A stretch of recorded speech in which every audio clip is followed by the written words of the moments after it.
From our cold topic to our hot topic, and that, of course, is the Academy Awards last night, the giving out of the Oscars. And one guy we love having on the morning after is Mike our DiGiorgio. executive producer, Mike DiGiorgio, who in the hot seat from behind the scenes. The only reason I'm really here is that I ran the office Oscar pool. Okay, you collect the money. Yeah, and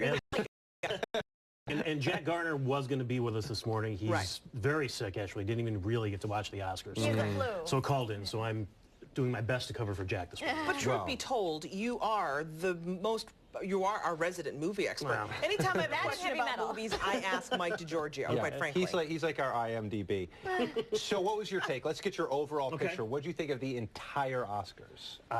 The ceremony itself, I thought kind of bland. Yeah. I like Neil Patrick Harris. He's a charming guy. He's got some wit, but I don't know if there's any bit that he did that is setting the world on fire this morning. No. He wasn't very controversial, is what you're saying. No, not at all. He sort of kept the boat steady. He did walk out in his underwear, though. He did that. Those little... that might have... Some people don't even get that. That was a scene from Birdman being reenacted. I saw some tweets about what is this all about with Neil Patrick Harris in his underwear. That was a reenactment from a key scene in Birdman. It worked out, and he wanted to show it off.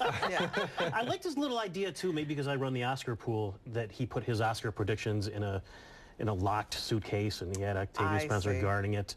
But then Spencer guarding it, okay. But then I was disappointed that the payoff was just jokes about the ceremony itself, as opposed. Maybe as a gambling man, I really wanted to know what he thought was going to win. What did you think was going to win? We weren't going to find that out. No. Well, one thing that I didn't find out until you told me recently was another local connection. Michael Keaton's brother owns a business in Penfield. I actually just talked with him on the phone in the last hour or so. We were hoping to have him come on, but he stayed up very late last night, hoping his brother was going to win the Oscar, which he didn't, and then has many meetings this morning and is very, very busy. But told me how proud he is of his brother. His youngest of 7, Michael Keaton is. Wow, and he wasn't raised here at all, right? No. That's not. There's no other Rochester connection other than the fact how proud he was of his baby brother, who started out as this comedic actor and now has turned into this Oscar-nominated, respected guy. But the picture he was in, Birdman, did win Best Picture, so in a way he won. In a way, absolutely. He stood right up there with them, and he's Birdman. I mean, in a lot of ways, he carried that movie, absolutely. A big comeback from him. We haven't seen him in very many things over the years. So he's been doing some little things, but he hasn't been a star. You know, he's showed up as the police lieutenant in something, or somebody's boss, or one of those kinds of things. Yeah. And he was phenomenal. He would have been my choice. Actors, actresses, any surprises there for Best Supporting, Best Actor? Other than Eddie Redmayne beating Michael Keaton, I think the other 3 were exactly what everyone said they would be. Julianne Moore for Still Alice. Right, that's... J.K. Simmons in Whiplash, and Patricia Arquette in Boyhood. All 3 of them fantastic actors. J.K. Simmons is one of my favorites, actually. You don't see a lot. I've seen him as a character actor in some things. He is intense. But he is a great actor. I saw Whiplash yesterday. I saw it yesterday because I was cramming in all the nominees. How and where?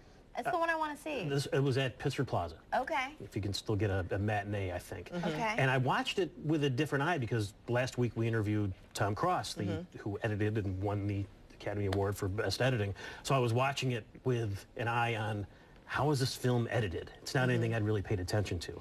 And the music scenes are real intense. Really? There's this movie about this a drummer at a music school, probably not unlike the Eastman School, and this really mean drill sergeant of an instructor just hammering him. The last 10 minutes are fantastic if you're into music. Really? It's really good stuff, and I can see where the editing played a big part of that. We'd be remiss if we didn't, of course, mention Rochester's crisis hotline and the fact that they won for Best Documentary Short. Yes. Short subject. I wish I'd seen that. Next year for the Oscar pool, instead of cramming in the best pictures, I'm going to sound smarter. I'm going to cram in all the best documentary nominees.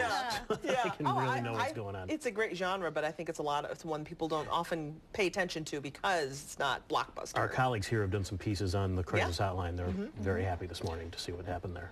I'm told Joan London was left out of the... No, Joan Rivers. Joan Rivers. Joan London, too. They didn't say a word about Joan London. Yes. Joan Rivers left out of the In Memoriam. Well, she was not an actress. A lot of people said I'm trying to think what she's, other than a voice in Spaceballs. Well, okay, that's true. She was. She was the robot. She was the robot. But Robin Williams, was he mentioned? Robin Williams was in there, yeah. Because obviously he has been in films. But a lot of people said on Twitter, well, what about Joan Rivers? And it's like, well, she wasn't an actress. I said, you know what? She covered the red carpet outside the Oscars for years. Well, that's true. Right. She was a part of whether she had an official thing or not.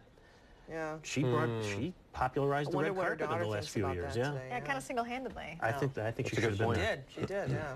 There we go. You know who else was left out? Marty Snyder. No Oscars for him? The guy gives an A+ performance every day. And he's going to do it again for us in just a minute with his full weather forecast coming up. Have you seen Marty's biceps, though? He could give Oscar a run for his money, though.